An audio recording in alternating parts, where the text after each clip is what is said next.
Welcome back, and moving on to our first segment of today. As we mentioned, we are talking about the strategies adopted by the Ministry of International Cooperation to give the space for more Arab and foreign investments in Egypt. And we all know that we are facing challenges in the whole world.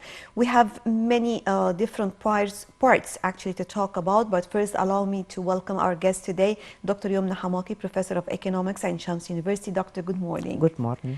So, Doctor, first of all, let's shed the light on some of the strategies adopted by the ministry.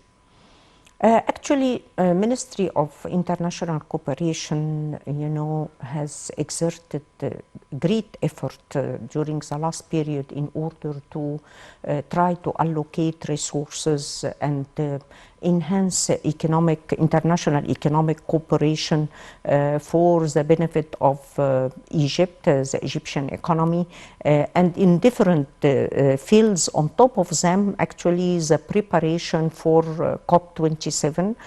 We all know that Egypt is exerting a very great effort towards preparing for COP27. We all know that after COP26, that shed the light on severe challenges confronting, the world, from the climate change, increasing temperature of the earth, and we all notice that we are actually addressing significant change in the climate, taking into consideration all other repercussions such as the impact on on water, on food, and with these severe challenges, the Ukraine-Russian war came to make the scene more complicated. We all know that this war is going to have severe repercussions on the coming period, not only on the short period, but for the medium and long term. We started to have severe repercussions starting from the prices of energy, prices of food, the destruction in the value chain. Nowadays, all countries of the world are trying to revise their strategies toward to how extent we are going to refer on globalization. For example, the trends of international trade that mentioned after COVID rebounding, from severe decline, nowadays jeopardized by this war. From here it comes that most countries of the world are revising their strategies to how extent we are going to refer to globalization, and tendencies toward deglobalization are nowadays gaining momentum. Like in United States, nowadays releasing more than $52 billion for production of microchips, as well as Japan. All these, parts and component for the industrial production, United States used to refer to other countries like Taiwan, like South Korea, and so on. So the world economy nowadays is changing in its perception.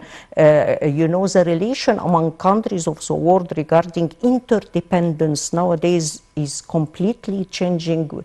Nowadays, the scene is dominated by wars, by ethnic conflicts, by rising expenditure on defense, by rising investment on military, unfortunately, military weapons and so on, and destruction. And this is completely dangerous compared to the atmospheres that have been mentioned with the new millennium, that the world is going to be interdependent and for the prosperity of the majority of people. And this is shedding the light on, to how extent this is going to affect developing countries, and specifically the less income countries in Africa and so on, because these countries are going to be affected severely. And when we talk about COP27, and we are about to, discuss to how extent African economies, for example, are going to be affected by climate change, and there is a very severe, gap of finance.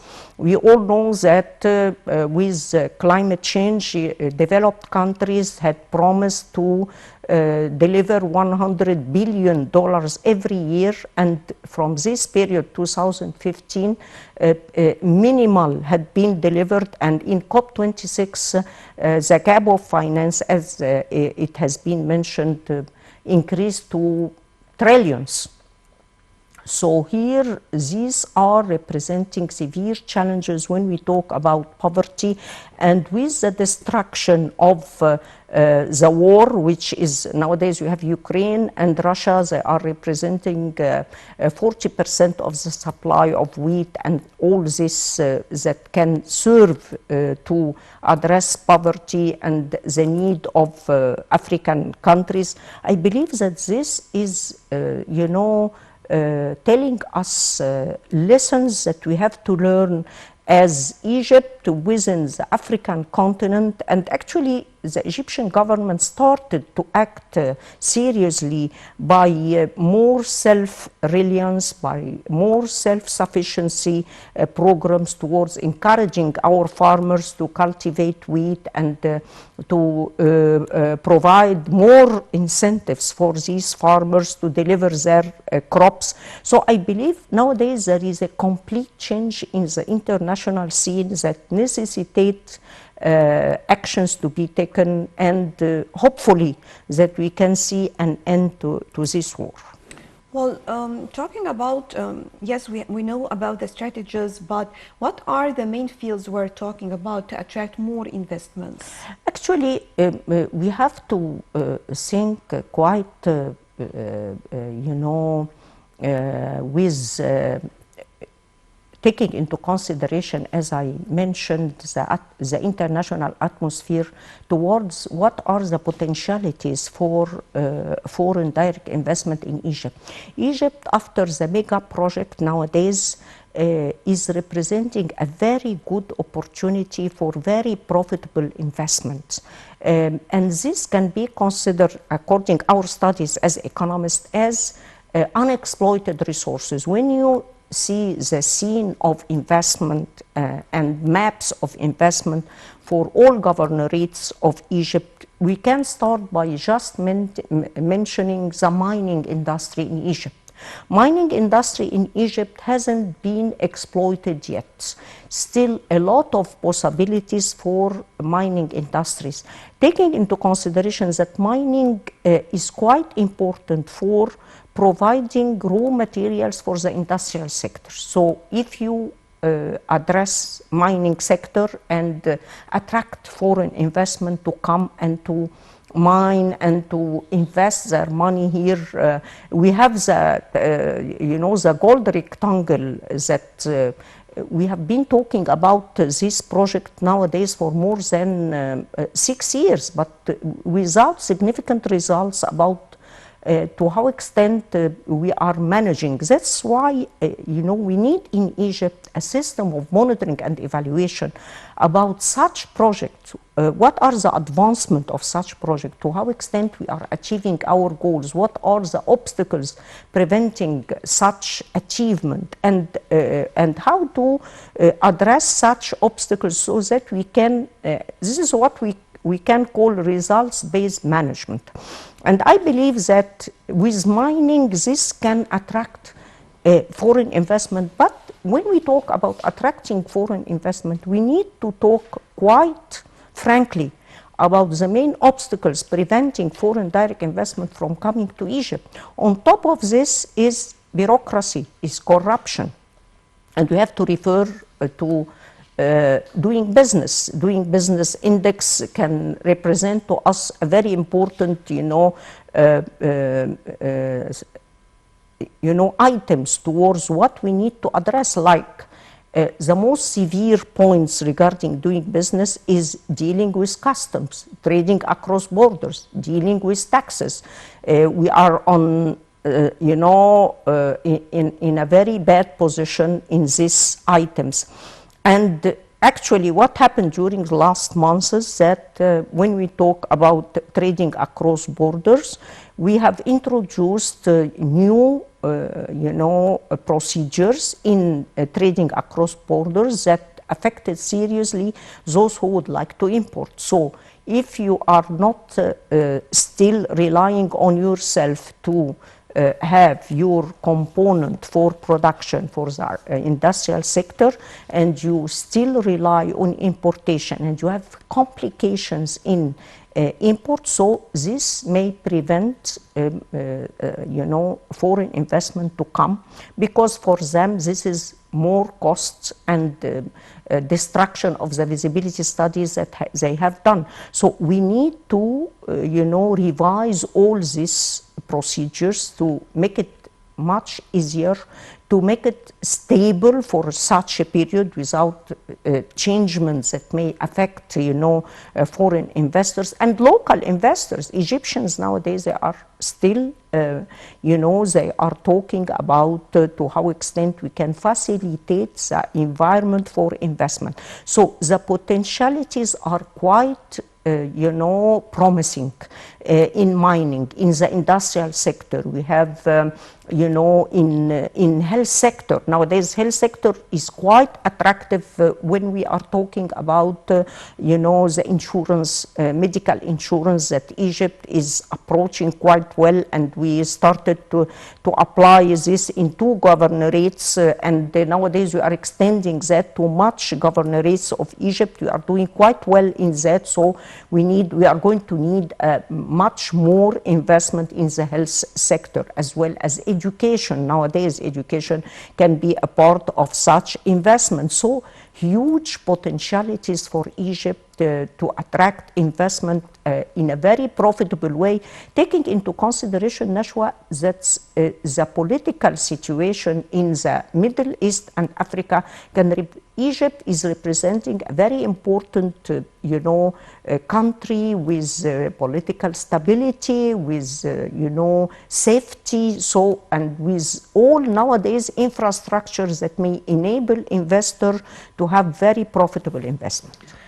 When we talk about economic status and the economy in general, what we learned by book is that, yes, we have many challenges, weak points in different parts, and definitely there must be a way to change it into benefits. Yes. Taking opportunities. This is basically how it is written by book when it comes to economy. So how can Egypt do this? Especially, as you mentioned, we are talking about the stability of the country politically, economically, and definitely this might play a crucial role in attracting more investments when it comes to the region or to Europe in general.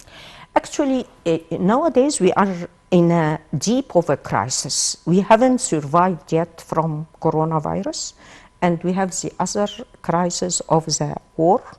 So the 3 elements that we have to concentrate on: number 1, fiscal stabilization, which is a very important pillar to concentrate on, taking into consideration, that we have a deficit in our budget, we have a high burden of internal and external debt. So we have to assure this fiscal and financial stabilization on the macro level, because this can be regarded as a prerequisite towards achieving a better economic growth, and then what can follow of improving the quality of life for Egyptians.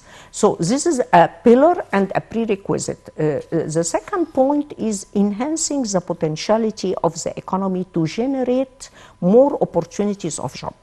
And the most important thing to be done for that is to encourage investment, foreign direct investment as well as local, concentrating on SMEs, small business, because we have, we have added for the last period more potentialities for SMEs, but we need to increase the outreach, which means that still all the services provided by financial and non-financial institutions cannot reach to large extent the majority of population in different governorates. So this is quite important, how to enhance the outreach. And here, we have to accelerate the role of clusters and incubators to encourage youth to be a part of the small business chains that may help to enhance their quality of life. So this is a second point, which is, how to generate the opportunities of job. And here, the industrial sector can play a significant role, because our industrial sector is still not diversified. We need, to enhance the value chain, and we know quite well the disruptions in value chain. Like, for example, I'll give you example. Like, we have two cities, one for the furniture and one for leather product. Still, these two cities, we are spending a lot on them without real returns coming from export. When you revise the export of furniture and leather, you are going to find a minimal figure regarding our export, so which tell us that we have to concentrate on how to accelerate, efforts done in these two cities, and to recapitalize in the investments that have been done, and how to enhance the potentialities for people living in these areas and attracting more investment towards them and enhancing the competitiveness of these two industries. These are very important, examples to tell you that we have a potentialities that are not used. These are unexploited resources that we have to concentrate on. And this is going to generate millions of opportunities of job if we can succeed, and if it's quite important to upgrade skills.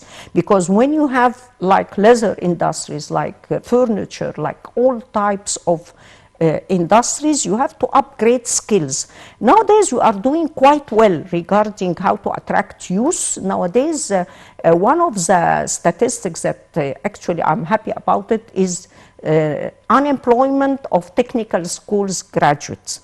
Unemployment of technical school graduate lately has declined, which is quite a very good signal that these graduates nowadays are looking for opportunities of job, and they are ready to upgrade their skills to cope with the requirements in the labor market.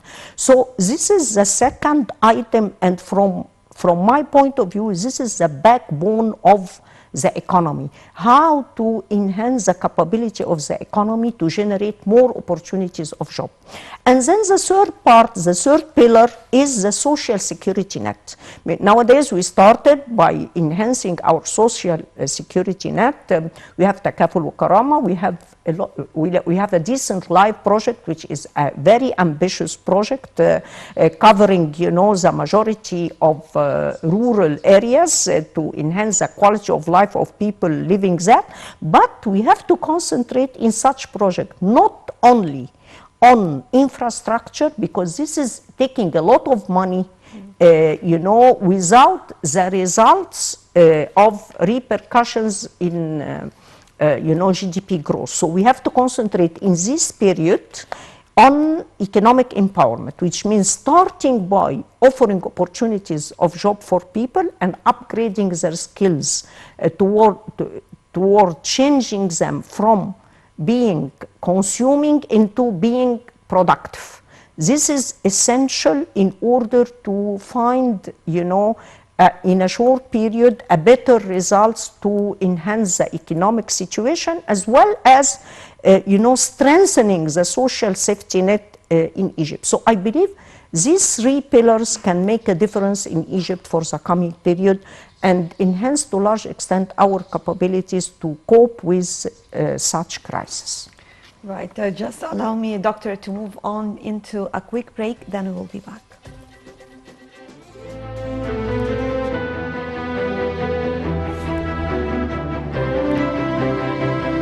كل مصري لكل مصرية. Welcome back. Still, we are talking about the strategies adopted to attract more foreign direct investments to Egypt. And Doctor, as you were talking actually about preparing the youth for the future, I also remembered we have many actually social initiatives that are taking place on the ground. But also the one that I would like to conclude with, the one that took place in Upper Egypt as well, preparing the new generation for the market, new demands of the market. Yes. And we're talking about education as well. We are preparing them for the new needs of the market. Yes, indeed, Nashwa. And actually, we have to concentrate on youth. We have to concentrate on the gender perspective, women, because still, according to our experiences, specifically in Upper Egypt, still women are deprived from a lot of potentialities that may enhance their participation in social, economic, and political life. Still a lot of, obstacles preventing women. So introducing gender perspective into the economic empowerment may play a significant role. Still, specifically in poor areas, women, they would like to struggle for their life, for a better life, And according to our experience in field studies there, if you take into consideration gender perspective, like taking reproductive role, to what extent you can help women to find nursery for their children, so that they can go for having training programs for upgrading skills, for working actually after training, because still poverty is high in Upper Egypt, and there are potentialities nowadays with mega project. There are nowadays in our investment law incentives for investors to go to Upper Egypt, and nowadays Upper Egypt started to be attractive for investment. So you can find multinationals in Bani Suef, for example. You can find a mega project in Luxor and Aswan. So I believe that by generating, like I have mentioned, generating opportunities of job for youth specifically, and concentrating on women, taking the gender perspective into consideration, I believe this may play a significant role towards enhancing the quality of life for families there. And when we talk about social security, I believe this can be quite important. Right, Dr. Youmn Hamaki, Professor of Economics at Shamsi University, thank you very much. Always a pleasure having you. Happy Ramadan. Thank you very much. Still, we have more to bring you on our breakfast show. But first, let's check out together some more light news, and we'll be back.